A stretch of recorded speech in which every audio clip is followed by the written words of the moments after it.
Hi, happy morning. Today I want to discuss about a myth on entrepreneurship. What do you think, a degree is a must if you want to become an entrepreneur? My answer is no, it is a myth. Now, I have been discussing this in various forums, whether guest lectures to students in a engineering college or a B school, or discussing with teenagers in the entrepreneurship course discussion. So, what I find is that almost two-thirds of the people do not agree with it. Maybe 10-20% will say that yes, degree is a must for starting entrepreneurship, and maybe 10-20% will say that it is a maybe. They're not very sure about it.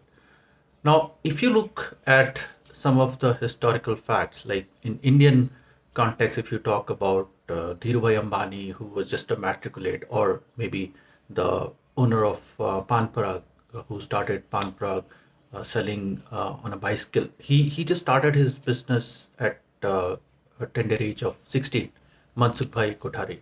And there are umpteen examples globally to prove that for entrepreneurship, there are certain inherent skills as well as skills which could be developed over a period of time, which can really help you become an entrepreneur. Thank you.